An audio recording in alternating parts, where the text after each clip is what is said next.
하나님 말씀 보시겠습니다. 하나님 말씀은 이사야서 58장 13절부터 14절까지 말씀. 구약성경 1040페이지입니다. 구약성경 1040페이지 이사야 58장 13절부터 14절까지의 말씀 찾으셨으면 제가 봉독하겠습니다. 만일 안식일에 내 발을 금하여 내 성일에 오락을 행하지 아니하고 안식일을 일컬어 즐거운 날이라 여호와의 성일을 존귀한 날이라 하여 이를 존귀 여기고 내 길로 행하지 아니하며 내 오락을 구하지 아니하며 사사로운 말을 하지 아니하면 내가 여호와의 안에서 즐거움을 얻을 것이라. 내가 너를 땅의 높은 곳에 올리고 내 조상 야곱의 기업으로 기르리라. 여호와의 이브의 말씀이니라. 아멘. 이 시간은 안식일과 주일 성수 6번째 강의가 되겠습니다. 주일 성수는 복받는 가장 확실한 길이라는 제목으로 하나님 말씀 증거하도록 하겠습니다. 주일 성수는 복받는 가장 확실한 길. 우리는 계속적으로 주일 성수가 안식일이라고 하는 그 원리에 의해서 주일 성수가 이루어진다는 사실을 계속 살펴보고 있습니다. 이 위대한 교리는 너무나 많은 교회들에게서 잊혀졌고, 그리고 이 주일 성수라고 하는 이 교리가 얼마나 탁월한 것인지를 지금 거의 제대로 알지 못하고 있는 것이 한국교회의 현실입니다. 아니, 어쩌면 한국교회만의 현실이 아니라 거의 대부분의 그 교회의 외국 교회들까지도 포함되고 있다고 생각을 합니다. 안식일을 주일을 안식일의 정신으로 주일 성수한다는 것은 단순히 그냥 형식적인 문제가 아닙니다. 이것은 우리의 생명과 같은 문제이고, 그리고 주일 성수를 제대로 하지 않으면 손해를 보는 것은 하나님이 아니라 우리입니다. 그래서 주일 성수는 우리를 위해서 주어졌다는 이 사실을 우리는 결코 잊지 말아야만 합니다. 신작에 있어서 주일 성수는 타협의 여지가 없습니다. 신앙 고백의 가장 기초적이고 본질적인 문제입니다. 만약에 교회에서 중직자라고 한다 할지라도, 그가 장로든 안수집사든 하다못해 목사라 한다 할지라도 그가 주일 성수의 귀중함을 알지 못하고 주일 성수를 생명처럼 여기지 않는다고 한다면 그들은 신앙생활의 ABC조차도 모르는 사람이라고 생각해야만 합니다. 아무리 교회 생활을 오래 했든지, 아무리 교회 직분이 뛰어나든지, 몇 대째 예수를 믿든지 그거는 별로 중요한 문제가 아닙니다. 우리가 얼마나 주님을 귀하게 여기고 우리가 하나님을 믿는 그 믿음 안에서 우리가 복된 존재인지를 가늠하는 가장 중요한 시금석 중에 하나는 주일 성수입니다. 그런데 애석하게도 오늘날 한국교회 안에서 이 주일 성수의 이 문화, 주일 성수의 이 귀한 유산이 무너지고 있습니다. 비록 주일 성수를 생명처럼 여기는 성도나 목회자라 할지라도 애석하게도 왜 주일을 생명처럼 여겨야 되는지, 왜 주일을 우리에게 호흡처럼 여겨야 되는지를 제대로 알고 주일 성수를 하거나 주일 성수를 가르치는 분들이 별로 없습니다. 대부분 주일 성수를 일요일 날 그냥 일하지 않고 노동하지 않고 그냥 예배만 잘하면 주일 성수 잘한 것이다 라고 생각하는 그런 생각이 거의 일반적인 사고입니다. 그러나 지난 시간에도 언급했던 것처럼 주일 성수는 단순히 노동을 안 하는 날이 아니라 다른 유형의 노동을 하는 날입니다. 여러분, 이 노동이라고 얘기를 하면 여러분들 일종의 거부감 같은 게 있죠. 근데 여러분, 노동이라고 하는 것은 우리에게 복으로 주어진 겁니다. 인간이 타락하고 나서 노동에 대한 의미가 바뀐 것이지 인간이 타락했기 때문에 노동이 생긴 것은 아닙니다. 흥미로운 사실은 무엇이냐면, 여러분, 우리가 어떤 일에 노동을 심하게 하고 난 다음에는 그 노동으로부터 안식을 얻기 위해 우리가 하는 일이 뭐죠? 그 쉼을 얻기 위해서 하는 일, 또 다른 노동입니다. 흥미롭지 않나요? 예를 들어서 언젠가 로이 존스 목사님이 그런 얘기를 합니다. 자기는 독서를 하다가 지치면 의학서적을 읽는데요. 굉장히 좀 우리하고 다른 레벨의 분인데 쉬기 위해서 의학서적을 읽으신다는 거예요.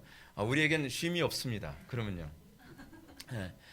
또 어떤 사람은 이렇습니다. 직장에서 굉장히 심한 노동을 하고 오면 집에 와서 그냥 퍼져서 잠을 잘 것 같은데, 그런 사람이 쉬기 위해서 하는 일이 뭐 프라모델을 만든다든지, 그래서 자기 취미 활동으로 그림을 그린다든지 또 다른 노동을 통해서 안식을 얻는다는 겁니다. 이거 굉장히 일반 은총적인 차원에서의 우리에게 계시적 의미를 가지고 있습니다. 우리가 예수를 믿고 난 다음에 우리에게 주어지는 소위 안식이라는 것은 무엇이냐면 노동을 안 하는 것이 아니라 우리가 기뻐하는 노동을 통하여서 안식을 얻게 되는 것입니다. 우리가 예수를 믿고 난 이후에 우리는 자기 육신의 일을 통해서 노동을 합니다. 그것을 우리는 짐이라고 여겨집니다. 근데 우리가 예수를 믿고 난 이후에 우리 하나님의 영광을 위해서 노동을 함으로써 우리는 거기서 비로소 쉼을 얻게 됩니다. 우리는 그래서 이 소위 주일 성수라고 하는 개념이 상징적인 의미를 주고 있는 것이 무엇이냐 하면 우리는 6일 동안 노동을 하고 우리는 또 다른 노동을 통해서 우리는 그 노동 안에 안식을 누리는 사람이라고 하는 그 신앙 고백을 매주일마다 하게 되는 것입니다. 청교도들은 주일 성수를 굉장히 중요시 여겼습니다. 이 청교도들이 주일 성수를 굉장히 중요시 여겼기 때문에 소위 오늘날 우리가 주일 성수에 관한 개념을 언제 사실은 제대로 체계가 잡힌 것이냐면 17세기 때 청교도들에 의해서 이것이 체계가 잡혔다고 그렇게 가르칩니다.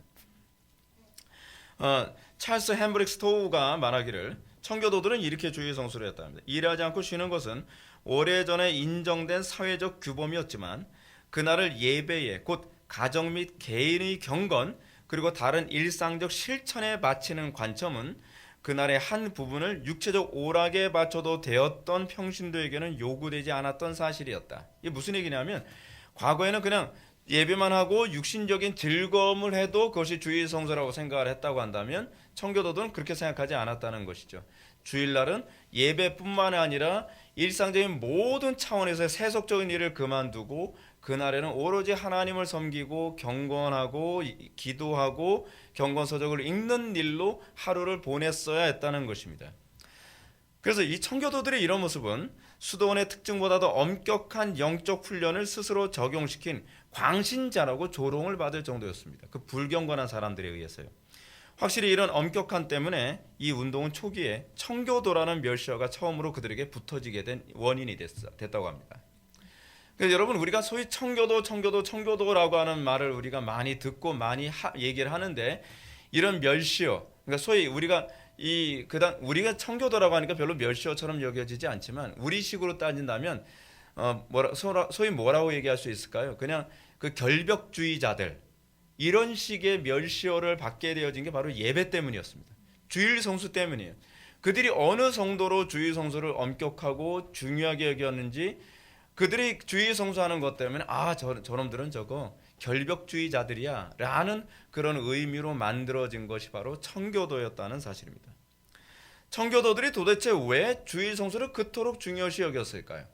청교도들에게 있어서 이 주일 성수는 과연 어떤 의미였기 때문에 그랬을까요? 청교도들은 주일날이 성도들이 복받는 날이라는 것을 아는 그 통찰력을 가졌던 사람들이기 때문에 그렇습니다. 그러면 주일이 어떻게 해서 성도들에게 복받는 날로서 주어진 것인가? 우리가 이 부분을 이해하기 위해서 우리가 먼저 알아야 될 부분이 있습니다. 먼저 안식일이 단순히 노동을 쉬는 날이 아니라는 점을 먼저 인식해야만 합니다. 히브리서 4장 10절 말씀처럼 자기 일을 쉬는 날로 이해해야만 합니다. 자기 일을 쉰다는 얘기가 무슨 얘기인가? 이것을 레위기에서는 자기를 스스로 괴롭게 하는 날이라고 규정합니다. 이 말은 안식일이 타락한 본성을 스스로 거슬리는 날이라는 얘기입니다. 어떤가요? 여러분들 주일날 어떻게 합니까? 우리는 주일날에도 여전히 타락한 본성을 만족시키면서 생활하는 것이 일상화되어 있지 않나요? 근데 청교도들은 그렇게 생각하지 않았다는 겁니다. 청교도들은 타락한 본성을 중단하고 그리고 하나님께서 기뻐하시는 영적인 삶에만 하루를 온전히 살아가는 것. 그래서 사실은 주일날에는 우리 교회는 예배당에 오면 스마트폰 전혀 사용하지 못하게 하잖아요. 그것이 주일 성수 관련된 것이고, 그리고 우리는 주일날 상거래하지 못하게 하잖아요. 그것이 이제 주일 성수에 관한 개념을 잊지 않도록 하기 위한 상징적 의미를 가지고 있기 때문에 그렇습니다. 이런 차원에서 안식일이란 죄의 지배로부터 쉼을 의미합니다. 이 쉰다는 얘기가 죄의 지배로부터의 쉼입니다. 죄의 지배, 육체의 타락한 본성의 지배로부터의 쉼입니다. 마치 뭐하고 똑같아요? 출애굽기에 했던 이스라엘 백성들이 애굽의 학정으로부터 그들이 출애굽을 하는 것이 그들의 쉼이었던 것처럼 우리가 타락한 본성으로부터 쉼을 얻고 그리고 소위 죄의 지배로부터 우리가 쉼을 얻는 것, 그것을 이제 안식이라고 얘기하는 거죠. 근데 이 안식을 그런 용례로 사용했다는 것이 이 레위기 26장 34절부터 35절에 아주 잘 얘기해주고 있습니다. 이스라엘 백성들이 하나님 말씀대로 살지 않으면 그들이 가나안 땅에서 쫓겨나서 그 땅을 쉬게 해주겠다는 겁니다. 근데 그것이 사실은 바벨론 포로 생활을 통해서 또다시 그 예언이 성취되죠. 제가 먼저 레위기 26장 34절부터 35절의 말씀을 한번 제가 읽어드리겠습니다. 너희가 원수의 땅에 끌려가면 너희 땅은 쑥밭이 되리라. 제가 지금 공동번역으로 제가 읽어드리기 때문에 좀 생소한 그 표현이 나옵니다. 그동안의 땅은 안식을 누릴 것이라. 그자 숨을 돌리며 제 안식을 누릴 것이다. 너희가 여기 사는 동안 안식년에도 쉬지 못했던 땅이 쑥밭이 되어 있는 동안에 쉬게 되리라. 그러니까 여러분, 구약에서 안식이라는 개념이 무엇입니까? 죄의 지배로부터 해방을 의미하는 것입니다. 그러니까 소위 안식일 하게 되면 안식일은 그냥 쉬는, 노동을 쉬는 날이라고 생각하는데 그것이 아니라 죄의 지배로부터 쉬는 것이고 육체적인 일로부터의 쉼을 얘기하는 겁니다. 그래서 여기서도 뭐라고 얘기합니까? 땅이, 그 가나안 땅이 죄의 지배로 인해서 파괴되어졌다면 이제는 너희들을 내쫓아서라도 그 가나안 땅을 쉬게 해주겠다. 더 이상 죄가 그 땅을 지배하지 못하도록 만들겠다라고 얘기하는 겁니다. 이스라엘 백성들이 바벨론 포로로 끌려가게 된 이유도 사실은 그들이 그 땅에서 너무나 많은 죄악을 범했기 때문에 그렇습니다. 그래서 그 땅을 쉬게 만들기 위해서, 안식하게 하기 위해서 그들을 내쫓은 것입니다. 그래서 가나안 땅은 죄를 범하면 토해내는 땅이라고 레위기는 그렇게 표현하기도 합니다. 그러나 성경의 이 가르침은 돈, 명예, 성공, 행복을 숭배해야만 안식할 수 있다고 생각하는 사람들에게는 좀 납득이 안 가죠. 어떤 사람에게는 이것이 짐이 아니라 여전히 이것이 안식을 준다고 생각하는 사람이 있습니다. 일단은 돈을 많이 벌어서 내 주머니를 두둑하게 해야 안식해. 그리고 내가 원하는 성공, 내가 원하는 출세, 내가 원하는 행복, 쾌락, 향락을 누려야 안식한다고 생각하는 사람들에게는 주일 성수가 안식이고 하나님을 섬기는 것이 안식이라고 생각하는 게 납득이 안 되는 거죠.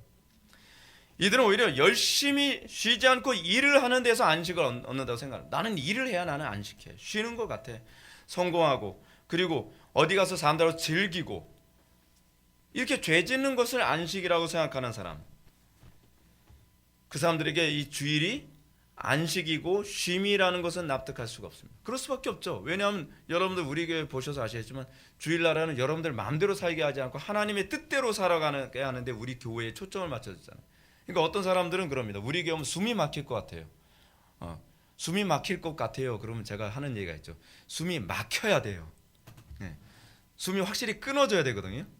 숨이 끊어져야 이제 여기서 안식을 얻는 거거든요. 이제 우리가 오후 예배 때 이제 그걸 이제 이해하게 될 겁니다.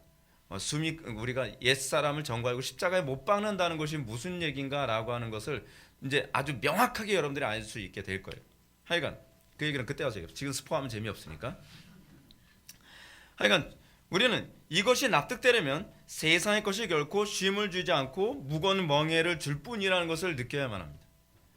여러분 어떻습니까? 여러분들은 왜 예수를 믿습니까? 세상 것이 여러분들한테 쉼을 주지 못하기 때문입니다. 왜 우리는 십자가, 그 무거운 십자가를 우리는 집니까? 그거는 십자가가 세상의 죄를 짓는 것보다도 가벼운 멍에로 여겨지기 때문에 그렇습니다. 죄 짓는 것이 더 가벼운 사람들은 죄 짓는 쪽으로 갈 것입니다. 그러나 십자가를 지는 것이 죄 지는 것보다 더 가볍다고 한다면 그 사람은 십자가를 지는 쪽으로 선택하게 될 것입니다. 우리의 신앙의 선배들이 왜 십자가를 졌습니까? 그 고통스럽고 힘든 십자가를 왜 졌을까요? 그건 죄 지는 것보다 쉽기 때문에 그렇습니다. 죄 지는 것보다 가볍기 때문에 그렇습니다. 죄 짓고서는 못 견디는 거예요. 하나님하고 관계가 멀어진 상태에서는 견딜 수가 없는 거예요. 어떤가요, 여러분? 여러분들 왜 예수 믿나요? 왜 여러분들 이렇게 신앙생활 하나요? 저 같은 경우엔 그렇습니다. 저 같은 경우엔 죄 짓는 게 더 괴로워요. 그게 너무 무거워요. 죄 짓는 것이. 하나님하고 멀어지는 게 더 견딜 수 없는 짐처럼 여겨져요. 그렇기 때문에 힘들어도 사실은 십자가 좋아하는 사람이 어디 있어요. 근데 십자가를 지는 것이 세상의 죄를 지는 것보다 훨씬 이것이 가벼운 멍에처럼 여겨지고 그것이 더 기쁘니까 그걸 선택하게 되는 겁니다. 우리가 주일이 안식일처럼 여겨지는 것은 세상보다는 우리가 하나님을 섬기는 것이 더 기쁘고 즐겁기 때문에 우리는 주일 성수하는데 더 우리는 올인할 수밖에 없는 것이죠. 이런 사람에게만 수고하고 무거운 짐진 자들아 다 나에게로 오라 내가 너에게 쉼을 주리라 했을 때 우리는 그것이 와닿게 됩니다. 세상에 죄 지는 게 짐으로 안 여겨지는데 왜 우리가 십자가를 져야만 합니까? 왜 고난을 당하는 쪽으로 가야만 합니까? 왜 예수님의 고달픈 인생을 따라가야만 합니까? 예수님께서 우리들에게 수고하고 무거운 짐진 자들이라고 얘기하는 것은 소위 죄된 삶, 그리고 세상에 속한 삶, 육체의 소욕을 따라서 살아가는 그 삶이 너무나 무거운 짐이라고 여겨지는 사람들에게만, 그 사람들에게만 이 말씀이 와닿게 된다는 사실입니다. 그런 사람을 마태복음 5장에서는 복 있는 사람이라고 얘기하고 있는 거죠. 그런 사람이 정말 복된 사람입니다. 죄 짓고 있는데, 그리고 육신의 소욕대로 살아가는데 그것이 짐처럼 여겨지지 않는 사람이야말로 저주받은 사람들이죠. 제가 무엇보다 이 강의를 통해서 여러분들에게 강조하고 싶은 것은, 하나님께서 제8일 안식일을 우리에게 주신 이유는 복 주시기 위해서라는 사실입니다. 우리를 괴롭게 하기 위해서가 아닙니다. 안식일은 우리를 위해서 주어진 거예요. 하나님을 위해서 주어진 것이 아니라 우리를 위해서 주어진 거라니까요. 우리에게 복 주시기 위해서, 우리를 복되게 하기 위해서, 그래서 우리에게 주일을 허락해 주신 겁니다. 이런 식으로 표현할 수 있습니다. 여러분들이 일주일 동안 어떻습니까? 6일 동안의 삶 속에서 죄라고 하는 바이러스에 수도 없이 오염이 되죠. 근데 수도 없이 죄에 오염되어지고 세상에 어떤 사상에 오염되어지고 그런 오염이 됐던 여러분들이 주일이라고 하는 인큐베이터 안에 들어와서 다시 회복하고 다시 숨통이 트이고 다시 호흡기를 다시 꽂고 살아나는 것 같은 그 날이 주일이에요. 여러분들이 이 주일 동안 여러분들 숨통이 트이고 다시 영적인 건강 회복되고 나면 다시 6일이라는 기간을 살아갈 수 있는 원동력이 되는 겁니다. 그래서 청교도들이 주일을 뭐라고 얘기했어요? 영혼의 장날이라고 얘기한 거예요. 주일이라고 하는 이 호흡기를 꽂지 않으면 우리 성도들은 6일의 삶을 살아갈 힘이 없는 거예요. 그래서 우리는 이 6일을 살기 위해서 이 주일을 온전히 성수하는데 우리는 올인할 수밖에 없다는 사실입니다. 그래서 주일이 복된 날이에요. 주일이 그래서 호흡 같은 날이에요. 우리는 주일을 잃어버리면 우리는 살 수 없는 존재란 말이에요. 근데 상당수의 많은 교인들이 주일을 제대로 성수하지 않아도 그 날에 대해서 별로 불편함을 느끼지 못한다? 그럼 무엇으로 호흡하는 사람일까요? 무엇으로 양식을 삼고 사는 사람들일까요? 무슨 힘으로 살아가는 사람들일까요? 전 질문을 던지지 않을 수가 없어요. 우리가 오늘 본문을 이해하려면 우리가 이 본문이 새 언약과 관련된 본문이라는 것부터 먼저 이해하고 우리는 이 본문을 살펴가야만 합니다. 오늘 본문은 약간 까다롭고 어렵습니다. 근데 너무나 중요한 본문입니다. 우리는 간혹가다 우리는 구약이기 때문에 구약은 새 언약이 언급되어 있지 않고 신약에서 새 언약이 언급되어 있다고 생각합니다. 그런데요, 구약의 구석구석을 보면 새 언약에 대한 예표들이 수도 없이 이렇게 나타납니다. 근데 오늘 본문이 그 본문인 거예요. 오늘 본문이에요. 오늘 본문의 이야기에서 우리는 이사야서 56장 4절과 6절을 봐야 되는데 그걸 안 보셔도 됩니다. 왜냐하면 제가 읽어드리지 않는 이유가 성경 구절이 약간 민망해요. 읽어드리기가. 성경에 좀 그런 구절이 있잖아요. 아가서 같은 그런 구절 같이 그런 유형의 그렇다고 더 찾아보지 마세요. 그냥 집에 가서 읽으세요. 좀 제가 읽어드릴까 하다가 이 본문 민망하다. 성경이지만 그냥 집에 가서 읽으라고 해야 되겠다. 제가 그렇게 생각을 하고 못 읽게 하는 겁니다. 하여간 그냥 내용은 이렇습니다. 여호와의 회중에 이방인과 고자는 들어올 수 없다. 그거예요. 무슨 본문이겠지 대충 알겠죠. 그 본문이 약간 표현이 약간 민망해서 제가 얘기하는 거예요. 여호와의 회중에 다시 얘기된다면 이스라엘 공동체 안에서 예배를 하는 것은요. 사실은 옛 언약에서는 이방인들과 고자는 거기에 들어갈 수가 없어요. 근데 이사야서 56장 4절과 6절을 보면 고자와 이방인들이 이스라엘 예배에 합류하게 될 것이라는 것을 여기서 가르치고 있어요. 이 예언은 옛 언약이 아니라 새 언약을 얘기하는 것이기 때문에 그렇습니다. 새 언약의 특징이 그렇잖아요. 그래서 여러분 오순절 성령 강림의 핵심이 뭔지 아세요? 오순절 성령 강림의 핵심은 모든 민족이 하나님을 섬기게 된다는 거예요. 능력받는다는 데 있지 않아요. 방언한다는 데 있지 않습니다. 오순절 성령 강림의 핵심은 뭐냐면 사실은 민수기 11장에 나오는 것처럼 하나님의 신을 하나님의 백성, 즉 이스라엘 사람들만 하나님의 신을 받는다고 그 사람들이 생각을 했는데 새 언약에서는 오순절 성령 강림을 통해서 이방인들, 고아와 과부 그리고 이 고자들 이런 모든 사람들이 성령을 받아 하나님께 섬기는 새로운 세상이 열린다고 하는 것을 얘기하는 것이 오순절 성령 강림의 핵심입니다. 그게 새 언약의 핵심이거든요. 근데 여기서 새 언약에서 그 얘기를 하고 있는 겁니다. 옛 언약 안에서는 이방인과 고자들이 이스라엘의 예배에 참여하는 것이 금기되었지만 이제는 새 언약 안에서는 고아와 과부 그 이방인들과 고자들도 새 언약에 참여하게 될 것이라는 것을 지금 예언하고 있습니다. 근데 오늘 보면은 새 언약 안에서 안식일을 언급하고 있다는 점이 흥미롭습니다. 근데 이 안식일은 단순히 이스라엘 백성들에게만 요구되는 안식일이 아니라 이방인들과 고자들을 포함한 안식일입니다. 그게 흥미롭습니다. 이 새 언약에 들어온 사람들이 지켜야 할 안식을 여기서 뭐라고 얘기하냐면 안식일 중의 안식일이라고 얘기하고 있습니다. 레위기 16장 31절을 보면 이는 너희에게 안식일 중에 안식일인즉 너희는 스스로 괴롭게 할지니 영원히 지킬 규례니라 라고 얘기합니다.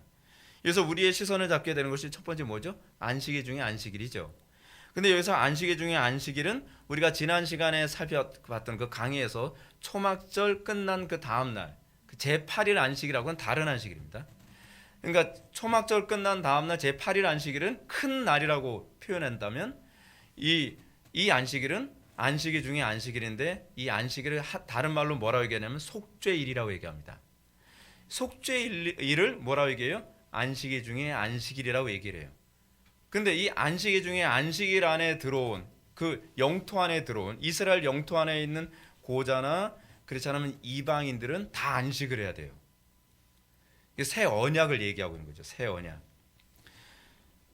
그래서 이 초막절 속죄일로서 이 안식일 중에 안식일은 사실은 초막절의 제8일 안식일의 내용을 설명해 주는 안식일이에요. 그래서 이 안식일과 그 안식일이 서로 상호 유기적인 관계를 맺고 있습니다.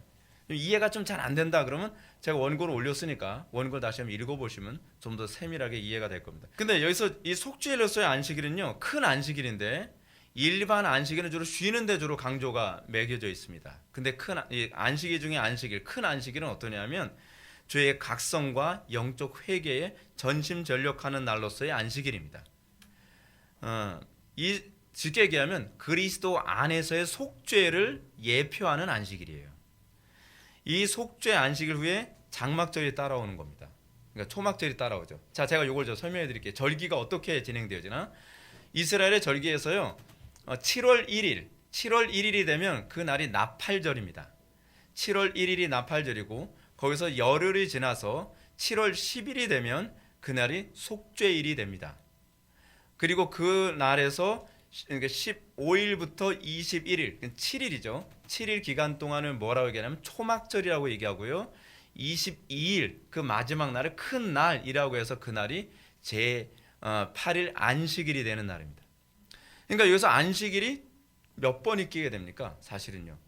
그 일반 안식일만 빼고서라도 속죄 안식일과 제8일 안식일이라는 새로운 안식일이 거기에 끼게 되는데 그 속죄 안식일과 제8일 안식일은 주일 성수의 개념을 우리들에게 보여주는 예표적 안식일인 거예요. 자, 근데 그 안식일 중에 안식일 또는 초막절의 그 제8일 안식일은 사실은 뭘 얘기하는 거예요? 부활을 얘기하는 거예요. 예수 그리스도의 부활. 죄의 속죄로 말미암은 부활이죠. 죄의 용서를 위한 칭의 된 부활이에요. 우리가 오늘 부활주일을 맞이하잖아요. 근데 그 부활주일과 관련되어진 예가 바로 이 본문인 거예요. 죄의 속죄로 말미암은 부활을 얘기하는 것이 제8일 안식일이 되는 거죠. 그럼 제8일 안식일을 설명해 주는 속죄의 안식일, 이 안식일 중에 안식일의 핵심이 무엇일까요? 이제 여기서부터 이제 중요한 게 바로 이겁니다. 레위기 16장 31절은 이 날을요, 너희는 스스로 괴롭게 할 날이라고 얘기합니다. 스스로 괴롭게 하는 날이라고 하는 말이 이게 히브리적 수거인데요. 이게 무슨 말이냐면 금식이라고 얘기해요. 금식하라라는 말을 스스로 괴롭게 하라라고 이렇게 얘기하고 있습니다. 자, 제가 오늘 본문 구조를 먼저 설명해 드려야 이제 감이 딱 잡힙니다. 여러분들 그 이사야서 58장을 보게 되면 갑자기 금식에 관한 규례가 쭉 12절까지 나옵니다. 1절부터요. 그리고 갑자기 난데없이 13절과 14절이 안식일 규례를 얘기하고 있어요. 그 왜 갑자기 이런 얘기를 하느냐? 그 얘기가 뭐냐면 속죄일에 유대인들이 속죄일을 엉터리로 지키고 있다는 것을 선지자 이사야가 지적하고 있는 본문이거든요. 근데 속죄일이 뭐 하는 날이에요? 스스로 괴롭게 하는 날, 금식하는 날이고, 그리고 노동을 쉬는 날, 안식하는 날이거든요. 그 스스로 괴롭게 하는 날로서 그 날을 1절부터 12절이 설명을 해주고 있는 것이고 13절부터 14절 오늘 본문이 그 안식일을 얘기해주고 있는 부분입니다. 제가 오늘 좀 경고했죠. 이 본문 약간 어려워 볼 거라고. 근데 이해하시면 굉장한 유익이 됩니다. 자, 속죄일에는 안식일 중에 안식일을 위해서 금식일을 했어야 됐어요. 그래서 흥미로운 점은 29절에서 이 안식일 중에 안식일 규례를 스스로 괴롭게 하고 아무 일도 하지 말되 뭐죠? 스스로 괴롭게 하지 말고는 금식, 아무 일도 하지 말고는 뭐죠? 안식이라는 얘기죠.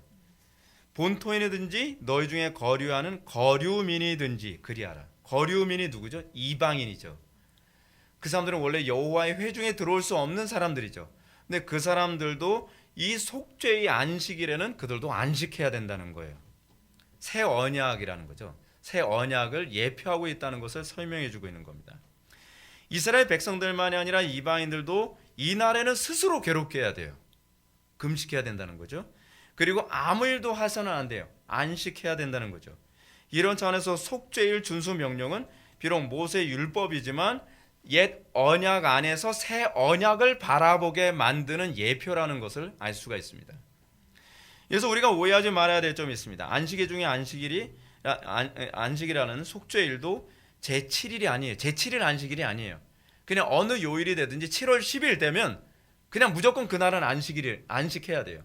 그날이 월요일이든 화요일이든 토요일이든 일요일이든 어느 날이든지 제7일 7월 10일 되면 무조건 안식해야 돼요. 이건 마치 뭐하고 똑같죠? 제8일 안식의 개념하고 똑같죠. 7일 동안 그 사람들이 7일 동안 초막절을 지내고 나서 제8일째 되는 날은 무조건 안식해야 된다는 것. 토요일이 아닌데도 안식을 해야 되는 것과 굉장히 동일한 개념이 여기에 나타나고 있습니다. 근데 이 날은 이스라엘 백성들만 안식하는 날이 아니었다는 것이 중요하죠. 이방인들도 이 안식에 참여해야만 하는 거예요.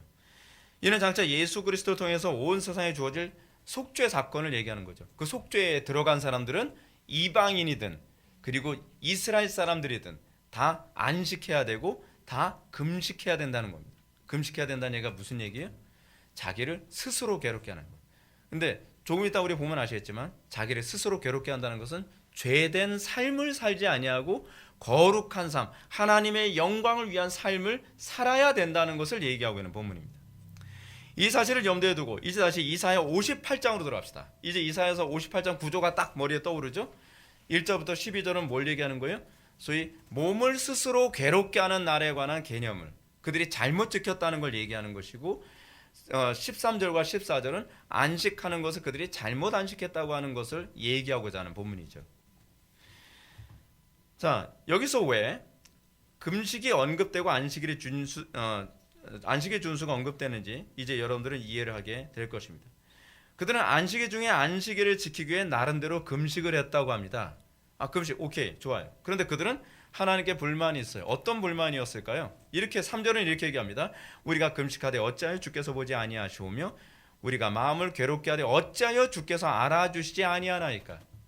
이게 무슨 얘기냐면 우리가 금식했는데 왜 우리에게 하나님께서 복을 주시지 않냐는 거예요. 여러분들이 신앙생활에서 관심을 가져야 될 게 이겁니다. 내가 경건에 힘썼으면 내가 하나님의 말씀대로 살았으면 우리는 그에 합당한 열매와 복이 와야 되는데 그 복이 주어지지 않는 것에 대해서는 사실은 누가 문제가 있는 거죠? 우리에게 문제가 있는 거죠. 하나님께 문제가 있는 것이 아닙니다. 근데 지금 이 히브리인들은 어떤 문제가 발생했냐면 우리 금식했는데 하나님 왜 복을 안 주세요? 하나님 문제 있는 거 아니에요? 하나님 왜 약속 안 지키세요라고 하나님을 향해서 일종의 데몬스트레이션을 하고 있는 거예요. 그러나 여기서 선지자 이사야는 그들의 불평이 정당하지 않다라고 예언을 합니다. 무슨 이유 때문에 이사야가 그들의 금식에 대해서 그토록 신랄하게 비판을 하고 있는가? 3절 하반부부터 4절 상반부까지를 한번 좀 보시기 바랍니다. 제가 읽겠습니다. 금식하는 날에 오락을 구하며 온갖 일을 시키는도다. 보라 너희가 금식하면서 논쟁하며 다투며 악한 주먹으로 치는도다. 이들의 문제가 뭐죠? 밥은 굶으면서 금식을 하는데 금식의 정신, 금식의 스피릿을 이 사람들은 납득하지 못하고 있는 거예요. 금식하러 가는 이유가 뭐예요? 단순히 배고프라는 겁니까? 이스라엘 백성들 이렇게 밥 안 먹고 굶주리는 거 보면서 하나님께서 즐기시기 위해서요? 아니죠. 이 금식을 통하여서 소위 금식의 정신을 깨닫고 그것에 합당한 삶을 살게 하는 게 있는 것이죠. 그들은 안식일 중에, 다시는 주일에 자기 몸을 스스로 괴롭게 하는 일, 즉 금식을 했다고는 하지만 정작 금식을 명령하신 이유에 대해서는 전혀 알지를 못했어요. 이건 마치 뭐와 똑같죠? 우리가 주일 성수하는데 주일 성수 왜 해야 되는지 모르는 거하고 똑같은 거예요. 그 당시 종교 지도자들이 이런 걸 설명을 안 해준 겁니다. 그러니까 선지자 이사야가 이 부분을 설명을 해주는 거죠. 근데 이스라엘 백성들이 이 나라의 정신을 제대로 알지 못하고 금식하는 데만 의의를 둘 뿐 정작 타락한 본성을 괴롭게 하는 일에는 아무 관심이 없었어요. 금식을 하면서 남 때리고 있어요. 금식을 하면서 온갖 죄악된 일하고 있어요. 육신의 탐욕을 즐기고 있어요. 그리고 하나님의 영광 위해서 사는 데는 관심이 없고 금식하는 날에 자기의 육신의 욕망을 채우는 일에만 만족하며 살았다는 거예요. 놀랍게도 근데 이런 모습이 복음서에서도 또 나타나요. 복음서에서도요. 세례 요한의 제자들이 예수님께 찾아와서 이런 질문을 합니다. 우리와 바리새인들은 금식하는데 어찌하여 당신의 제자들은 금식하지 아니하나이까? 이 금식이 어떤 금식 얘기인지 아세요? 속죄일 금식을 얘기하는 거예요. 속죄일 금식에 아니 우리나 바리새인들은 다 금식하는데 왜 당신은 금식 안 합니까? 당신의 제자들은 왜 금식 안 합니까? 그러니까 예수님이 그렇게 말씀하신 거죠. 신랑을 만났잖아. 금식의 정신은 신랑과 교제하는 것, 더 이상 소위 간음하지, 영적 간음을 하지 않고 신랑과 사랑의 관계를 누리는 것을 얘기하는 거거든요. 이게 뭐예요? 율법의 완성이죠. 율법의 완성이에요. 그래서 예수님께서 이렇게 말씀하시죠. 예수께서 그들에게 이르시되 혼인주 손님들이 신랑과 함께 있을 동안에 슬퍼할 수 있으나 그러나 신랑을 빼앗길 날이 이르리니 그들에게는 금식할 것이니라. 지금 이들은 지금 속죄일에 금식하는 이 이유가 뭔지를 모르는 거예요. 속죄일에 금식하는 이유는 더 이상 영적 우상 숭배에 빠지지 아니하고 영적 간음에 빠지지 아니하고 신랑 되신 그리스도와 사랑하고 죄악을 범하지 않고 하나님의 영광을 위해서 살아가는 것을 의미하는 금식인데 예수님의 제자들은 지금 그 안에 있다는 거죠. 그리스도 안에 있는 거예요. 예수님의 제자들은 예수님과 동행하며 하나님의 영광을 위한 헌신과 봉사의 삶을 살고 있기 때문에 예수님께서 금식 안 해도 돼. 이게 금식이야. 너희가 하나님의 영광을 위해서만 살고 있으니까 이게 금식이야 라고 가르치는 거예요. 그러나 금식해야 될 때가 올 거라고도 말씀하십니다. 금식해야 될 때가 뭘까요? 신랑을 빼앗겼을 때. 신랑을 빼앗겼을 때라는 것은 무슨 얘기냐면 죄나 사단의 지배로 인해서 하나님과 관계가 멀어졌을 때, 하나님과 관계가 단절됐을 때, 그때는 금식해야 될 것이다. 왜요? 그 금식이 의미하는 바가 뭐예요? 그 죄로부터 떠나는 것을 의미하니까. 더 이상 육신의 소욕대로 살지 아니하고 하나님의 영광대로 살겠다라고 하는 그 상징성을 의미하는 행위이기 때문에 그때는 우리 제자들도 금식할 것이다 라고 얘기하는 거죠. 율법의 완성입니다.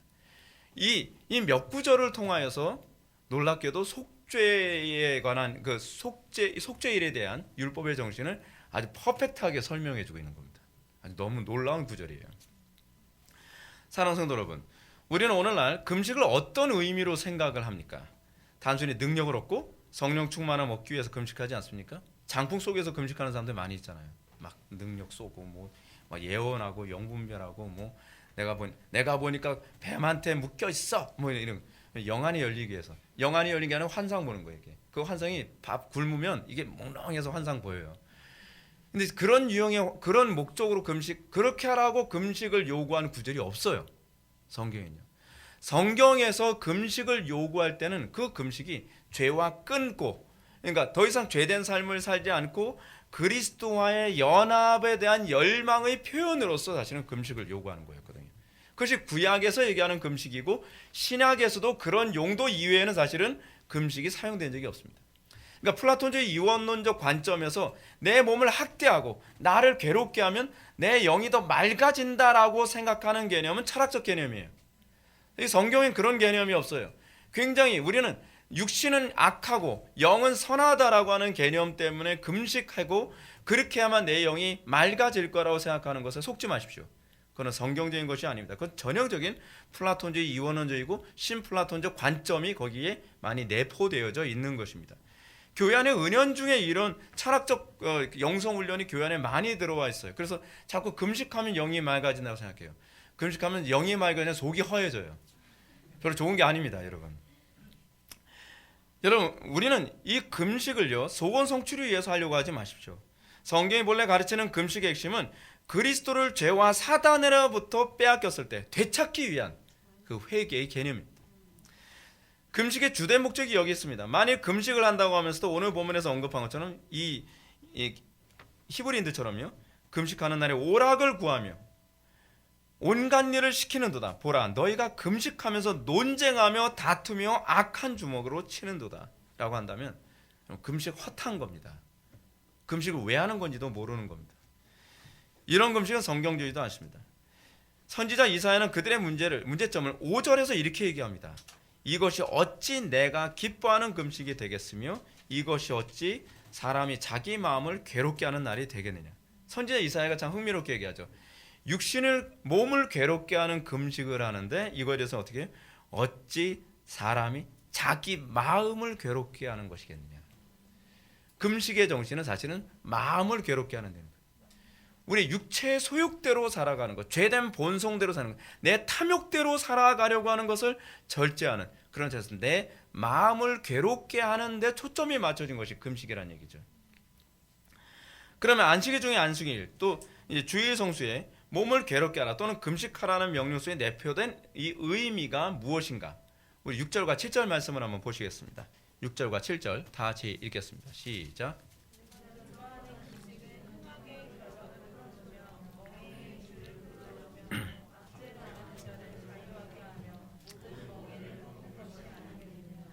또 줄인 자에게 내 양식을 나누어 주며 유리하는 빈민을 집에 들이며 헐벗은 자를 보면 입히며 또 내 고륙을 피하여 스스로 숨지 아니하는 것이 아니겠느냐.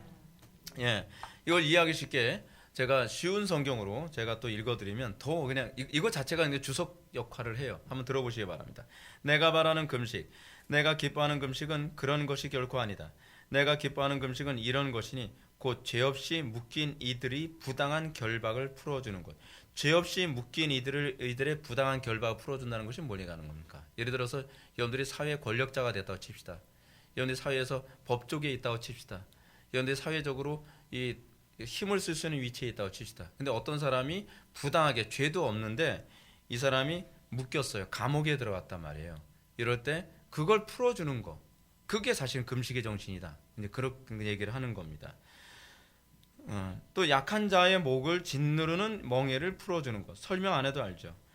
억눌린 자를 압제자의 채찍으로부터 자유롭게 해주는 것, 사람을 올가매는 모든 멍에를 꺾어버리는 것, 바로 이런 것들이 내가 기뻐하는 참된 금식이 아니겠느냐.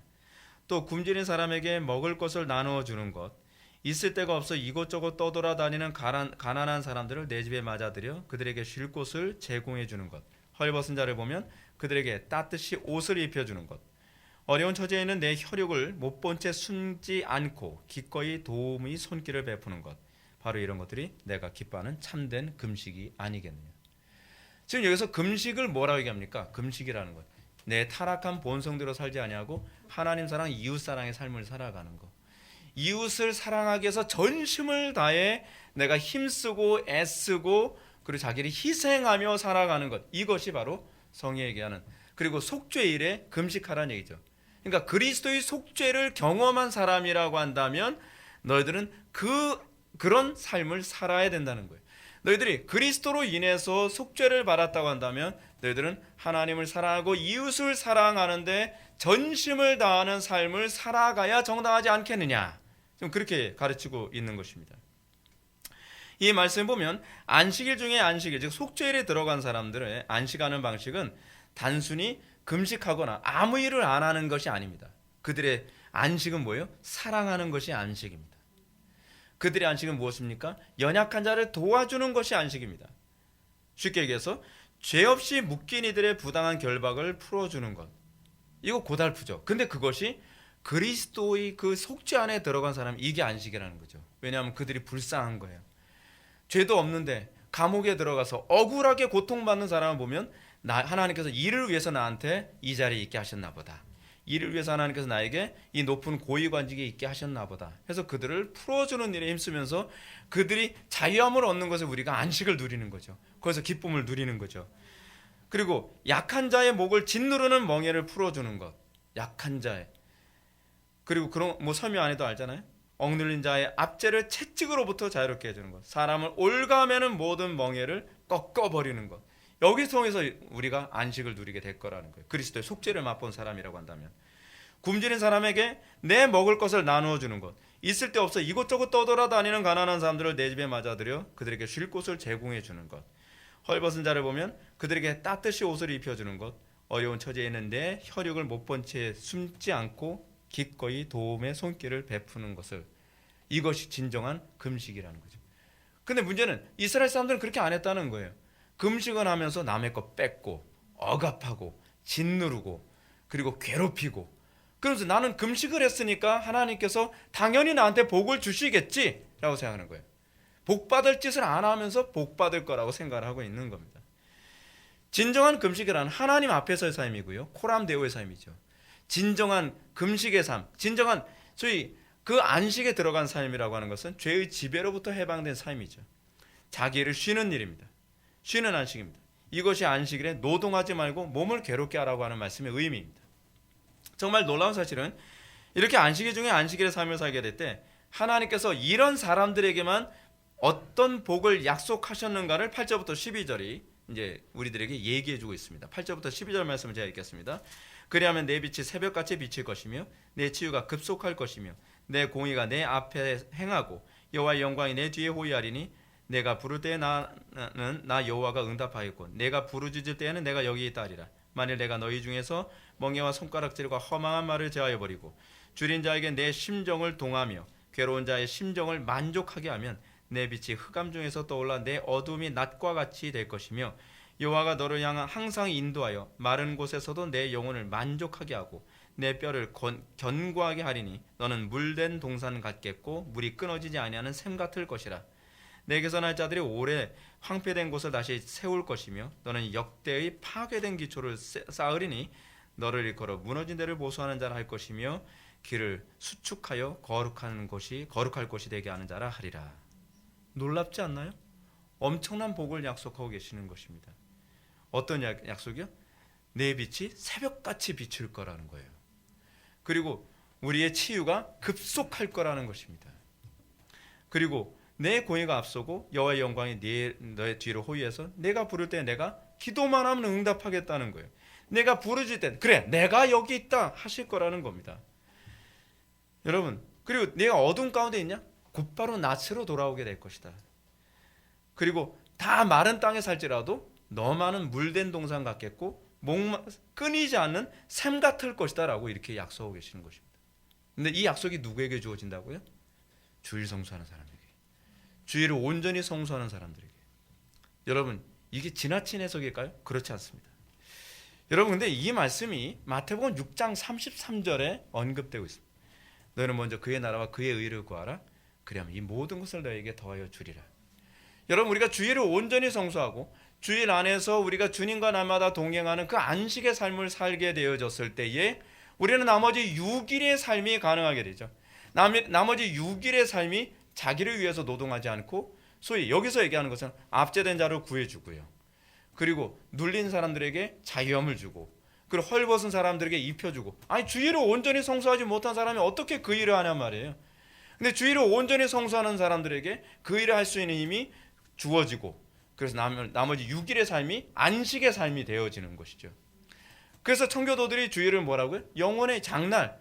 그리고 이 주일날 이 사람들이 이 모든 것을 공급받고 새 힘을 얻을 때에 우리는 비로소 세상에서 소금과 빛의 역할의 삶을 살 수 있게 되어진다는 얘기입니다.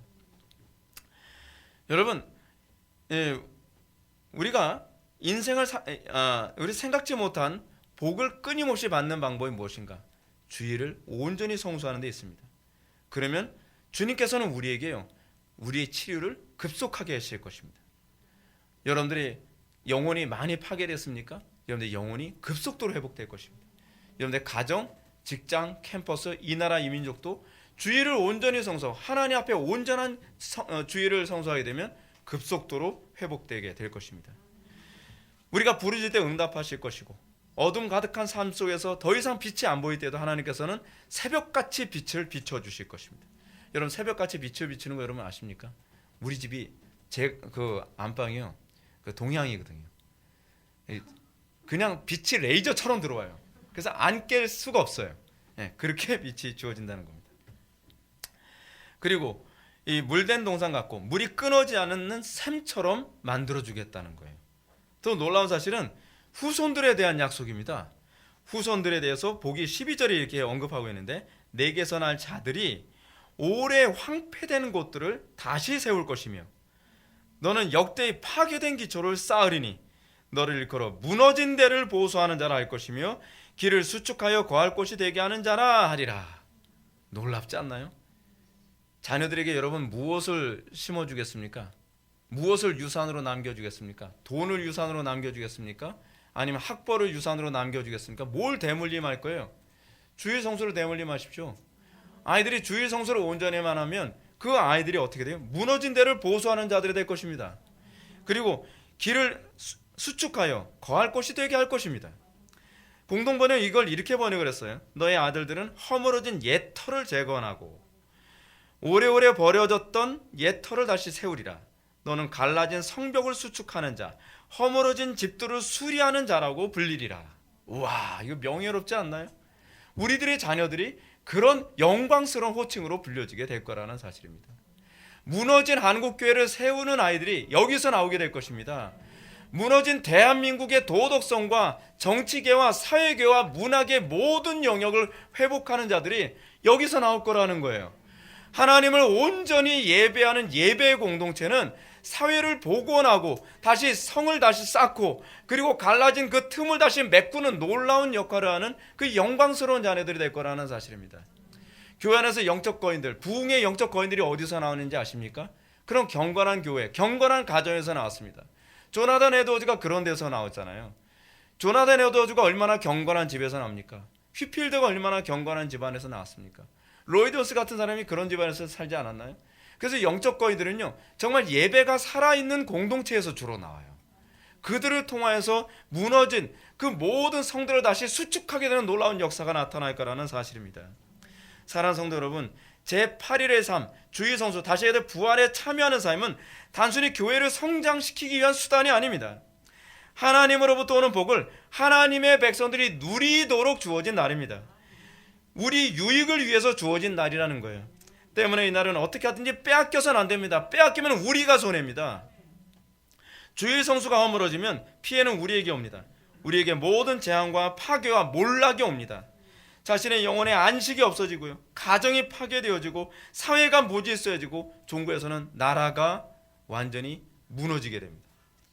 반대로 주일 성수를 철저히 하면 제8일 안식의 삶을 살면 교회가 성장하고 부흥합니다. 이건 당연한 거예요. 당연한 거예요. 실제로 여러분, 이 제8일 삶, 이 영광스러운 삶을 살게 되었을 때 부흥이 일어났습니다. 교회 성장. 여러분, 주일 성수를 제대로 하면서 거기서 부흥이 일어나고, 그러면서 18세기에 놀라운 영광스러운 부흥의 시대가 도래하고, 그리고 미국의 부흥이 그렇게 도래했던 것입니다.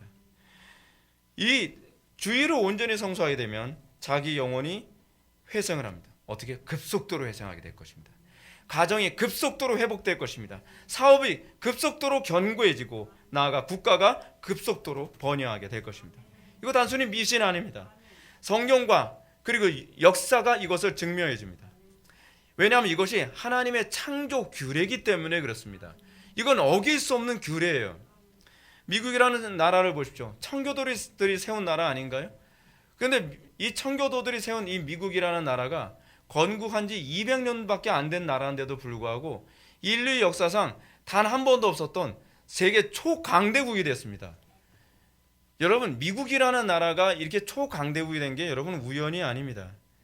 이 비밀이 바로 주일 성수에 있었습니다. 인간들이 지혜롭게 정치를 잘했기 때문이 아니에요. 전 세계에 아직도 주일을 거룩하게 지키는 풍토가 살아있는 나라가 미국밖에 없어요. 미국과 대한민국밖에 없습니다. 미국이라는 나라를 보십시오. 미국은 정말 대단한 나라입니다.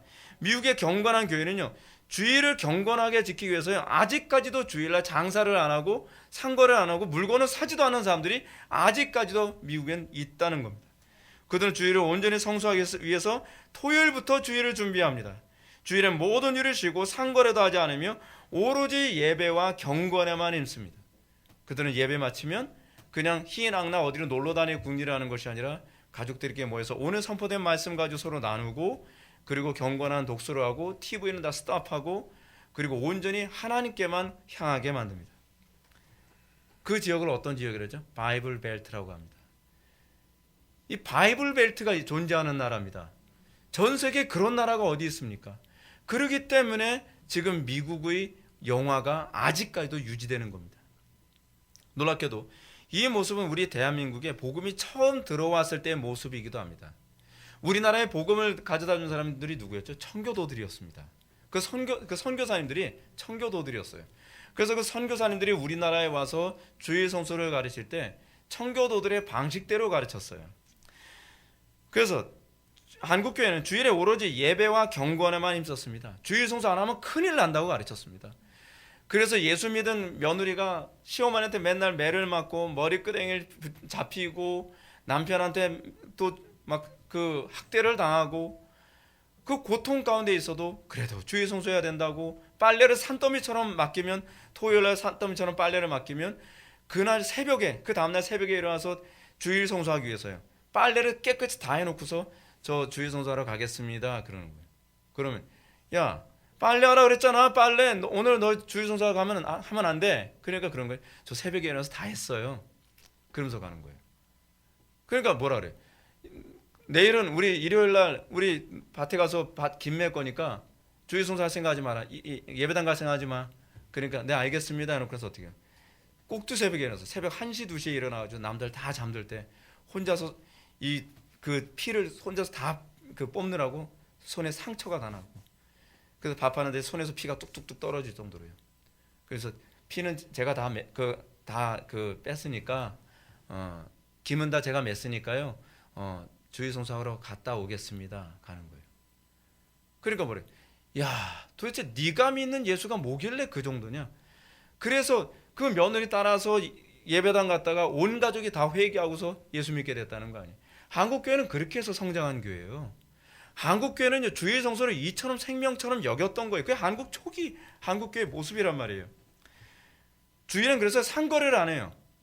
그것이 우리 신앙의 선배들이, 그리고 우리 그 청교 그 선교사님들이 그렇게 가르쳤단 말이에요. 하다못해 주일날 그 모 심는 날이라든지, 그렇지 않으면 씨 뿌리는 날이라든지 뭐 그런 날이 된다 할지라도 주일 성수하는 날이기 때문에 그날은 농사하러 나가지도 않는 거예요. 그럼 여러분 농사하는 사람들은요, 시기 절기 굉장히 중요시하거든요.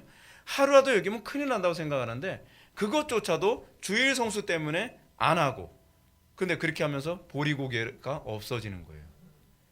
이게 상식적으로 납득이 되냔 말이에요. 근데 절기보다 더 위대한 게 하나님의 창조 규례거든요. 그러니까 하나님의 창조 규례대로 살아가니까 하나님께서 어떻게 대한민국에 복을 주셨습니까? 지구상에서 유래를 찾아볼 수 없을 정도로 번영한 나라가 된 거예요. 전 세계에 사실은 인류 역사상 그런 나라가 없다는 거예요. 그게 우연이 아니죠. 그 비밀이 어디인지 아세요? 주일 성수에 있어요. 주일을 온전히 성수했기 때문에 그래요. 그것 때문에 교회는 당연히 부흥했고요. 가정은 급속도로 회복됐죠. 맨날 술 고주망태로 살아가던 남편이 어느 날 예수 믿고 변화되고 한순간에 가정이 회복되고 급속도로, 오늘 본문 말씀처럼 말이에요. 지역사회가 급속도로 번창하고 더 나아가 번영을 했습니다. 우연이 아니죠. 국가 지도자가 위대하기 때문이 아닙니다. 국민들이 부지런했기 때문도 아닙니다. 진단을 잘못하는 거예요. 성경에 가르치는 언약의 성취일 뿐입니다. 주일을 온전히 성수하는 자에게 약속하시는 그 언약의 성취. 신자들 개개인의 영혼들이 오늘날 왜 무너집니까? 주일을 더럽히 하고 그걸 가볍게 여기면서 주일을 모독하기 때문에 그런 거 아닙니까? 주일을 온전히 성수하지 않으니까 육신은 편해졌죠. 맨날 어디 놀러 다니고, 주일날 일부 예배하고 나서 산과들과 바다로 어디 놀러 다니고 해외여행 다니고 좋을 것 같죠. 그러면서 어떻게 가정이 무너져가고 영혼이 황폐해져가고, 그리고 국가의 이 도덕과 윤리가 다 무너져 버리고 사회 기강 다 무너져 버리고, 그 나라 전체가 지금 송두리째 지금 흔들리고 있는 상황이 돼버렸잖아요. 지금 국가가 존망의 위협까지 지금 상황이 처하고 있잖아요. 근데 아직 정신을 못 차려요. 우리는 하나님 앞에서 태만했던 주의 성수를 회개해야만 합니다. 우리는 결코 주의를 타협하지 말아야 하며 주의를 그냥 의무적으로 지키는 것이 아니라 안식일 정신으로 주의를 지키는 법을 다시 회복해야만 합니다. 그러면 파괴됐던 모든 것들이 급속히 회복될 것입니다. 여러분들의 영혼이 급속도로 회복될 것입니다. 가정이 급속도로 회복될 것입니다.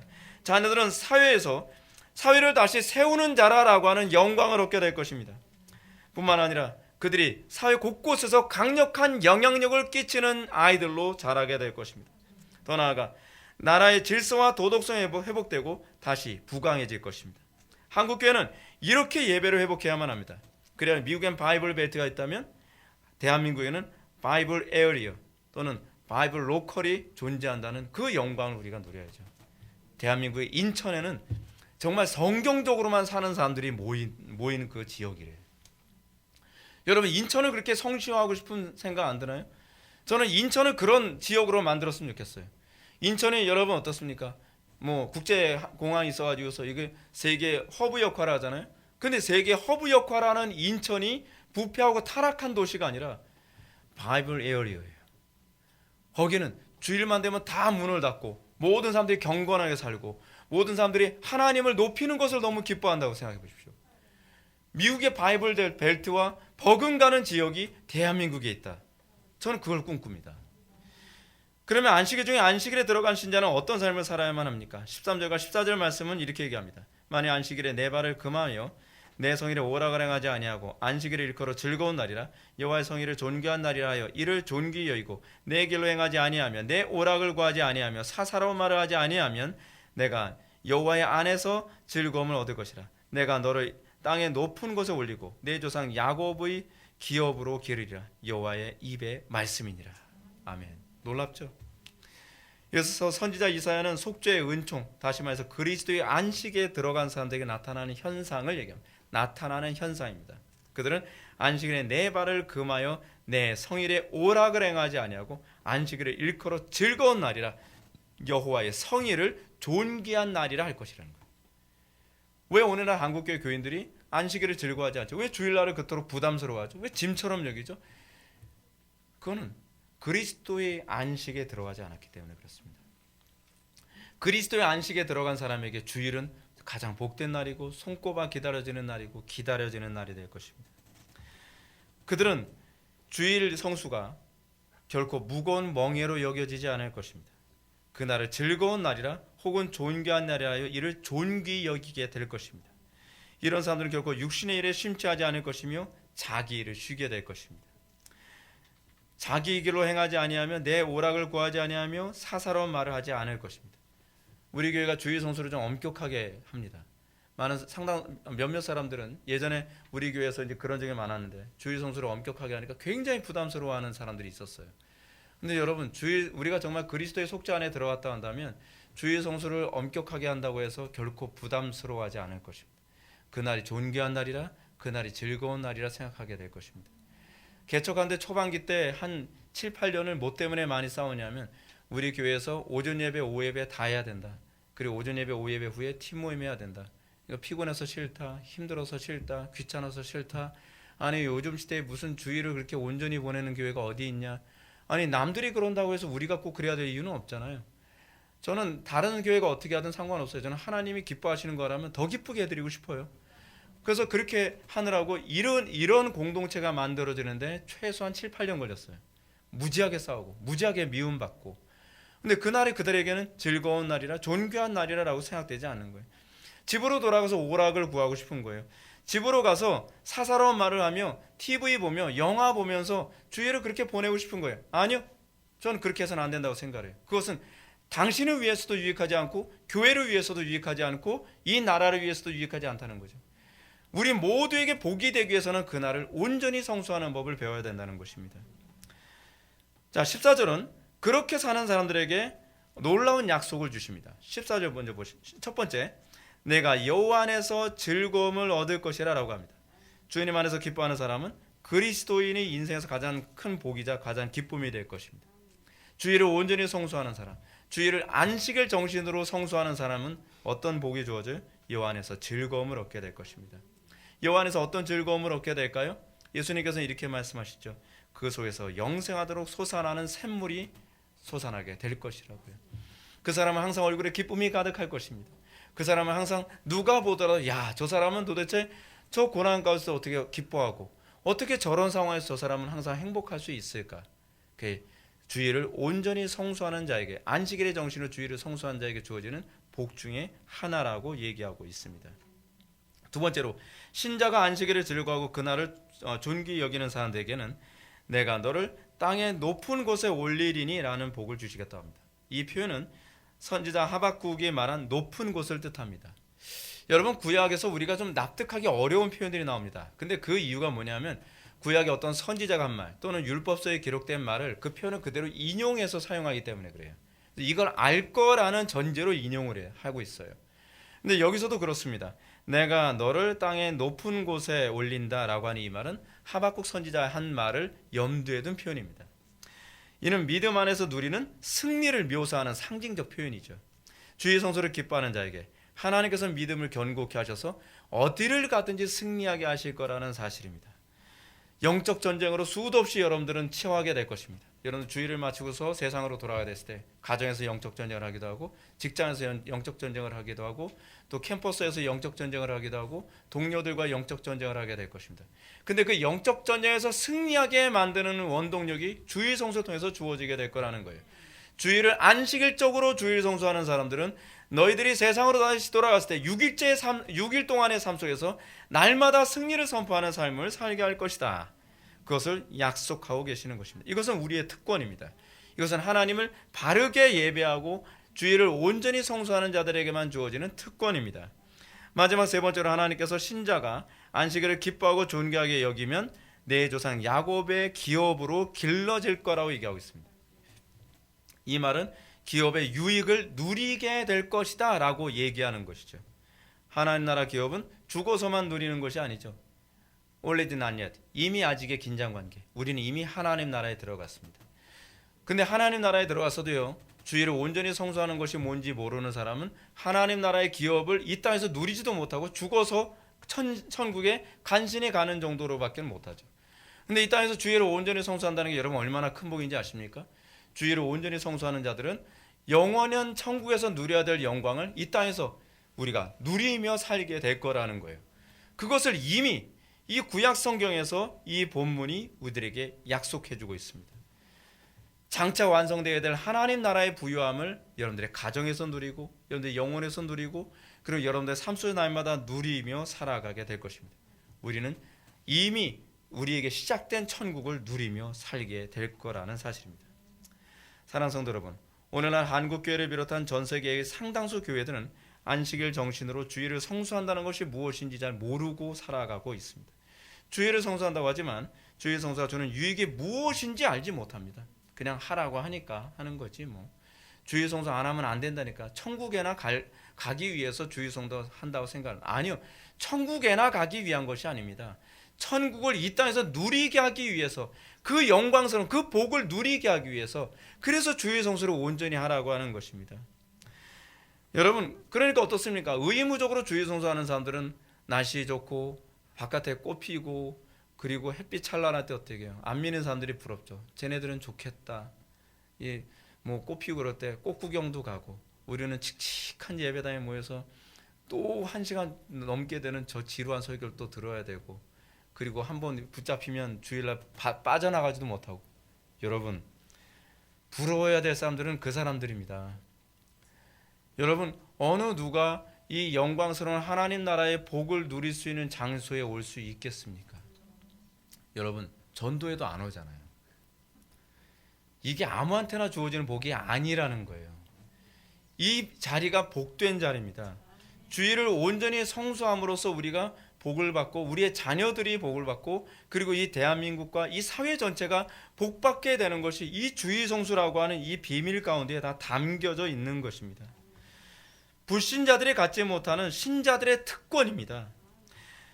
이건 결코 억지로 지켜야 될 불편한 의무가 아니라 세상 사람들은 주일 성수의 비밀을 알지 못하니까 이거를 억지로 하는다고 생각을 하지만 우리는 이 날이 가장 복되고 가장 기쁜 날이고 가장 행복한 날입니다. 어떤 사람들은 이 좋은 날씨에 시커먼 극장에 가서 하루 종일 영화 보는 불쌍한 사람도 있잖아요.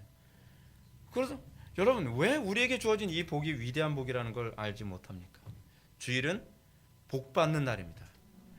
주일은 장차 도래하게 될 하나님 나라의 부유함을 미리 앞당겨 누리는 날입니다. 주일은요, 세상에서 상처받은 여러분들의 영혼들, 세상의 죄악에 대한 바이러스로 오염되어진 여러분들의 영혼들, 그리고 장차 어떻게 살아야 될지 낙심한 영혼들이 새 힘을 얻고 그리고 치유되어지고 다시 원상복귀되어지는 회복의 그 날입니다. 그 회복이 급속도로 이루어지는 날입니다. 주일은 세상을 이길 힘을 얻는 날입니다.